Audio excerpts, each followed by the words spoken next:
শর্মা পরিবারে সকাল সকাল কুকারের সিটি বাজে। এত জোরে সিটিটা বাজলো যে প্রতিবেশীদের ঘুম ভেঙে গেল।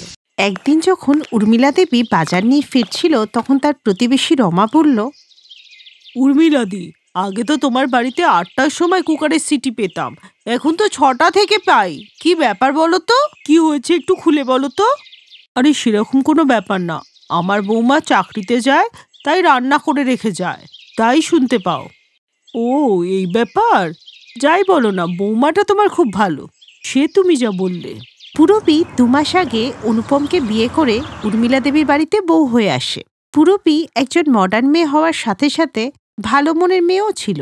ও রোজ ভোর ৫টার সময় উঠে ঘরবাড়ি পরিষ্কার করে সবার জন্য ব্রেকফাস্ট বানিয়ে রেখে দিত, তারপর নিজের সময় মতো অফিসে বেরিয়ে যেত। পুরবীর শ্বশুর বাড়িতে তার শ্বশুর, শাশুড়ি, স্বামী আর ননদ থাকতো। পুরবী বিয়ের আগে থেকেই চাকরি করত, আর বিয়ের পরও ওটাকে কন্টিনিউ করেছিল, সেজন্য ওকে সকালে উঠে সব কাজ সেরে ফেলতে হতো। মা, আমি সবার জন্য ব্রেকফাস্ট বানিয়ে দিয়েছি, আপনারা সবাই টেবিলে চলে আসুন, আর দুপুরে খাওয়ার জন্য ছোলার তরকারি বানিয়েছি। ঠিক আছে বৌমা। পুরবী, তাড়াতাড়ি ব্রেকফাস্ট সেরে নাও, তোমাকে যাওয়ার সময় ড্রপ করে দিয়ে যাব।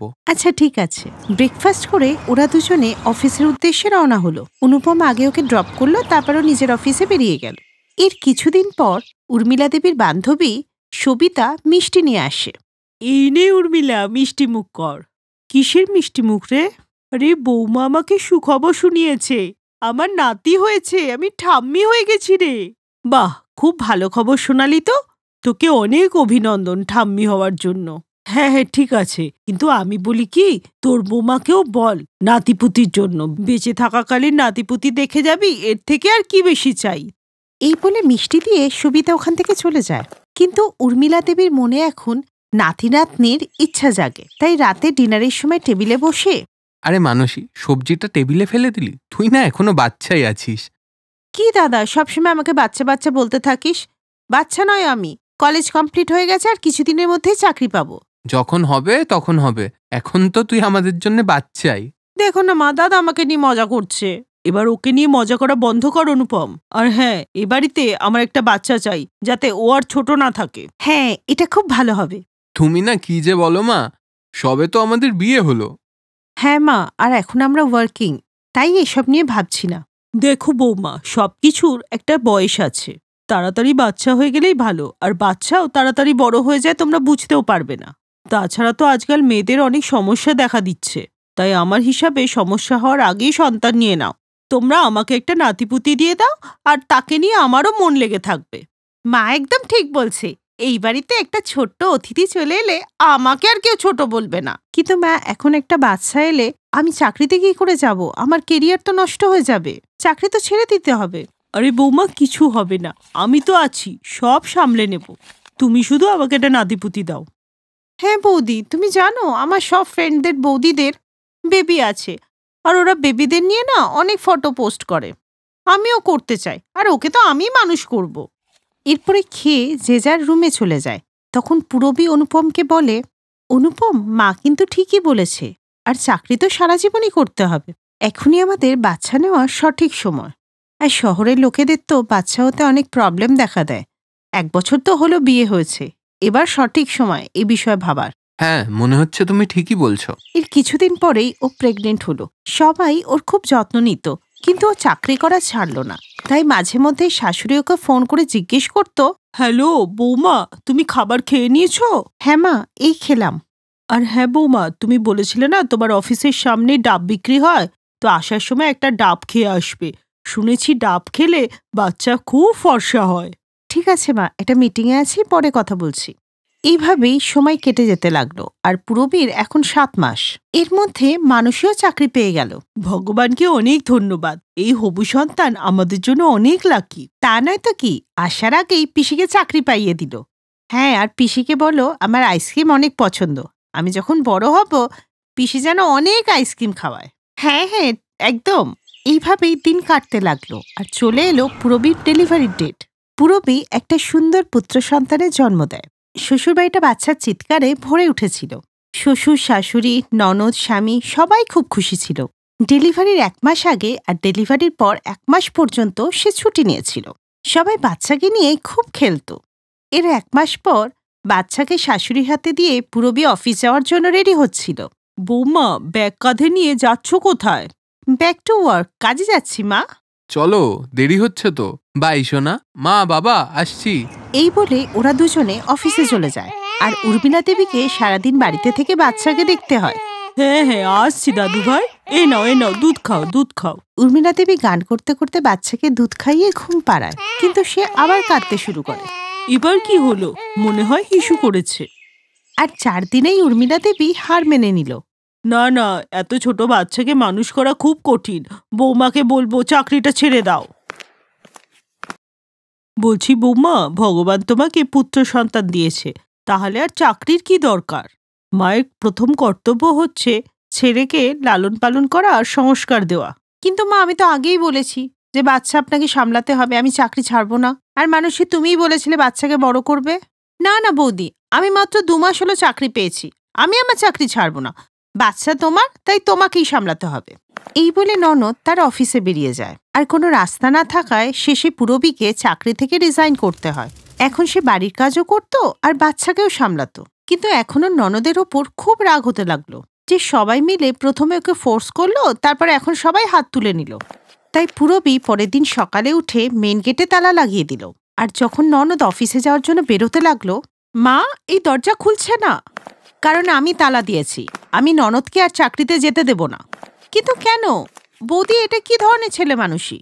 আচ্ছা, আর তোমরা আমার সাথে যা করলে সেটা কি ঠিক করলে? তোমাদের কথাতেই আমি বাচ্চা নিলাম, তোমরা বললে সবাই দেখাশোনা করবে, এখন তোমরাই সবাই হাত তুলে নিলে আর আমার চাকরিটা ছাড়িয়ে দিলে। এরপর শাশুড়ি আর ননদ নিজেদের ভুলটা বুঝতে পারে। এরপর ওরা সাহায্য করলে পূরবী আবার অফিস জয়েন করে। সে 3 দিন অফিসে যেত আর 3 দিন বাড়ি থেকেই কাজ করত। আর ওর ননদও বৌদিকে সাহায্য করার জন্য এমনটাই করত। যে 3 দিন বৌদি অফিসে যেত, সেই 3 দিন ও বাড়িতে থেকে বাচ্চাকে সামলাতো আর অফিসের কাজও করত। এইভাবেই ওদের জীবন সুখে কাটতে লাগলো।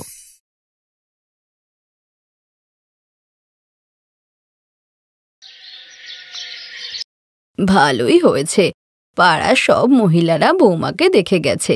এবার এর সঙ্গে আলাপ করো। ও তোমার ননদ শালু। কেমন আছে বৌদি? ভালো আছি দিদি, তোমার সঙ্গে দেখা করার খুব ইচ্ছা ছিল। ঋতুর এই কথা শুনে তার শাশুড়ি উপমা আর ননদ শালু জোরে জোরে হাসতে লাগলো। আর দুজনকে এভাবে হাসতে দেখে বেচারি ঋতু কিছুই বুঝতে না পেরে ইতস্তত হয়ে বলল, কি হলো? আমি কিছু ভুল বললাম দিদি? আরে না না বৌদি, তেমন কিছু না। ওই তুমি বললে না যে আমার সঙ্গে দেখা করার তোমার খুব ইচ্ছা ছিল, তাই। সরি দিদি, কিন্তু আমি এখনো কিছু বুঝতে পারছি না। আরে বৌমা, তুমি কোনো চিন্তা করো না, ননদের সঙ্গে দেখা করার শখ তো তোমার রোজ পূরণ হবে। তাই মা? কিন্তু কিভাবে? কারণ শালুর শ্বশুরবাড়ি মাত্র 3টে বাড়ি পরেই। 3 বছর বিয়ে হয়ে যাওয়ার পরেও ও শ্বশুরবাড়ি আর বাপের বাড়ি রোজ ঘোরাঘুরি করে। এবার বুঝলে আমরা কেন হাসছিলাম? ও আচ্ছা, এবার বুঝেছি। দিদি, তুমি তো খুবই লাকি, যখনই ইচ্ছা বাপের বাড়ি চলে আসতে পারো। খুব লাকি তুমি। না না, এমন কিছু না। ইচ্ছে না হলেও ও একাই চলে আসে, আর নয়তো পুরো বরযাত্রী নিয়ে আসে, বুঝলে? এটা বলেই উপমা আর তার মেয়ে ঋতু জোরে জোরে হাসতে লাগলো। ঋতু তো এখনো কিছু ভালো করে বুঝতেই পারছিল না, কিন্তু 1 মাস কেটে যাওয়ার পর সে সবকিছু বুঝতে পারে। আরে বা, আজকে তো নন্দাইও এসেছে। আসুন আসুন, ভেতরে আসুন। নমস্কার। আরে নমস্কার বৌদি, নমস্কার। আরে বৌদি, আপনি তো খুব রোগা লাগছেন। শাশুড়ি মা কি বৌমাকে খেতে দিচ্ছে না? আরে না না, এমন কিছু নয়। শাশুড়ি মা খুব ভালো, আমার খুব খেয়াল রাখে। আরে হ্যাঁ, বুঝেছি বুঝেছি। কখনো আমাদের বাড়িতে এসে মন ভরে শাশুড়ি মায়ের বদনাম করেছো, কাউকে বলবো না আমরা। আরে এবার তুমি থামো বৌদি, তুমি কিছু মনে করো না। ও এরকমই, শুধু ও নয়, আমার 4টে দেওরও একই রকম, খুব মজা করে। আমার বাড়িতে এলে হেসে হেসে তোমার পেট ব্যথা হয়ে যাবে। নিশ্চয়ই যাব, তোমরা একদম সঠিক সময় এসেছো। আমরা এক্ষুনি খেতে বসছিলাম। আরে বাহ, কি বানিয়েছো খাবারে আজকে? পরোটা, আলুর দম আর গাজরের হালুয়া। আহা বৌদি, আর দেরি করো না, এবার পেট পুজোটা করিয়েই দাও। সেদিন শালু আর কেশব পেট ভরে খাবার খেলো, আর এতটাই খেলো যে বেচারি ঋতুর জন্য কিছুই বেঁচে ছিল না। কিন্তু ননদ আর নন্দাইকে ভালোভাবে স্বাগত জানাতে পেরে ঋতু মনে মনে খুবই খুশি ছিল। তখনই একটি আওয়াজ এলো। দিদি, কি হয়েছে? কিছু ভুলে গেছো? না না, কিছু ভুলিনি। এনার সঙ্গে আলাপ করো। ইনি হলেন আমার বড় দেওর ঈশ্বর। বাড়ি যাওয়ার পথে দেখা হয়ে গেল। তোমার বানানো গাজরের হালুয়ার প্রশংসা শুনে ওর তো আর থাকতেই পারল না, তাই চলে এলাম ওকে নিয়ে। বৌদি, আর হালুয়া আছে কি? না দিদি, হালুয়া তো নেই, কিন্তু কোনো ব্যাপার না, আমি আবার বানিয়ে দিচ্ছি। তোমরা ভিতরে এসো এসো। বেচারি ঋতু নিজের ননদ আর নন্দাইয়ের সেবা করে খুব খুশি ছিল, কিন্তু এখন সে মনে মনে নিজেকে দোষ দিতে থাকে। এরপর ক্লান্ত ঋতু আবার গাজরের হালুয়া বানানোর পরে, আরে বা ঋতু, কি দারুণ হালুয়া বানিয়েছো তুমি। শালু ঠিকই বলছিল। একটা কাজ করি, বিকেলে সবাই আসি ঋতুর হাতের হালুয়া খেতে। সঞ্জয়, রিতেশ, পঙ্কজ, কেশব, ওরা তো আসবেই। ভাইয়ের শ্বশুরবাড়ি বলে কথা। ঠিক আছে, এসো সবাই।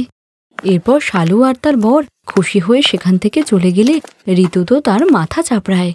এখন তো সে খুব ভালো করেই বুঝতে পারছিল যে তার জীবনটা এবার নরক হতে চলেছে, কারণ ৩-৪ দিন পরপরই শালু শ্বশুরবাড়ির লোকজনকে এনে ঋতুকে খাটিয়ে মারে। বেচারি তো সবসময় রান্নাই করত। তারপর একদিন, মা, শালু দিদির শ্বশুরবাড়ির পরিবারটা খুব বড়, তাই না? হ্যাঁ, ওরা 5 জন ভাই, একে অপরের প্রাণ। একে অপরকে খুব ভালোবাসে ওরা। সবাই খুব পরিশ্রমীও। কারো ফার্নিচারের দোকান আছে, কেউ রাজমিস্ত্রির কাজ করে, কেউ চালের ব্যবসা করে। খুব বড় লোক নয়, কিন্তু খুব হাসি খুশি হয়ে একসঙ্গে থাকে। খুব আনন্দে থাকে আর খুব খায়ও। কিছু বললে কি? না না মা, আমি বলছিলাম কত ভালো পরিবার, কত সংস্কারী, সবার কত খেয়াল রাখে। হ্যাঁ, তা ঠিকই বলেছ, সবার খেয়াল রাখে ওরা। এরপর ঋতু সেখান থেকে নিজের ঘরে চলে গেলে পরের দিন সকালে, বৌমা, ও বৌমা, তাড়াতাড়ি ওঠো, বাড়িতে আগুন লেগেছে। হে ভগবান, কি হলো? আগুন? মা, আগুন কিভাবে লাগলো? আগে তুমি বাইরে চলো, পরে ভাববো এসব। উপমা তাড়াতাড়ি ঋতুকে বাড়ি থেকে বের করে আনে। তাদের চোখের সামনে পুরো বাড়িটা আগুনে পুড়ে যাচ্ছিল। তখনই সেখানে কেশব আর তার 4 জন ভাই এসে জল দিয়ে আগুন নেভাতে থাকে, কিন্তু অনেক চেষ্টা করার পরেও তারা আগুন নেভাতে পারে না, যা দেখে ঋতু আর উপমা কাঁদতে থাকে। মা, এখন আমরা কোথায় যাব, কোথায় থাকব? সব শেষ হয়ে গেল। বৌদি, এটা তুমি কি বলছো? তুমি একদম চিন্তা করো না, তোমরা আমার বাড়িতে যাবে, আমার ঘরে থাকবে তোমরা। এরপর শালু তার মা আর বৌদিকে নিজেদের বাড়িতে নিয়ে আসে আর নিজে বারান্দায় শুয়ে তাদেরকে ঘরে থাকতে দেয়। শুধু তাই নয়, শালু নিজের মা আর বৌদির খুব খেয়াল রাখত। আর 3 মাস বাদে, নিন, আপনার বাড়ি তৈরি। আপনাদেরকে অনেক ধন্যবাদ। দাদা, কত টাকা খরচ হয়েছে এইসবে? আরে ওসবের চিন্তা আপনি করবেন না, আমার ইটের ব্যবসা, তাই আমি ইট দিয়ে দিয়েছি। এটা সঞ্জয়, ওর লোহার ব্যবসা। এর রিতেশ, এর বালির ব্যবসা। আর আপনার নন্দাই ঋষভ, সব থেকে বেশি কষ্ট তো ওই করেছে। আপনার সব ফার্নিচার ওই বানিয়েছে। আপনাদের এই ঋণ আমি কিভাবে শোধ করব? খুব সহজে বৌদি, আমার এই পুরো শ্বশুরবাড়ির লোককে আবার গাজরের হালুয়া খাইয়ে। Best buddies. হ্যালো ফ্রেন্ডস, এই ভিডিওটা দেখার জন্য ধন্যবাদ। যদি এই ভিডিওটা তোমাদের ভালো লেগে থাকে তাহলে প্লিজ লাইক, সাবস্ক্রাইব আর কমেন্ট অবশ্যই করবে এই ভিডিওতে। আর হ্যাঁ, শেয়ার করতে ভুলো না কিন্তু। আরো অনেক মজাদার ভিডিও দেখার জন্য নিচে দেওয়া এই বেল আইকনটাকে প্রেস করো। দেখতে থাকো বেস্ট বাডিজ।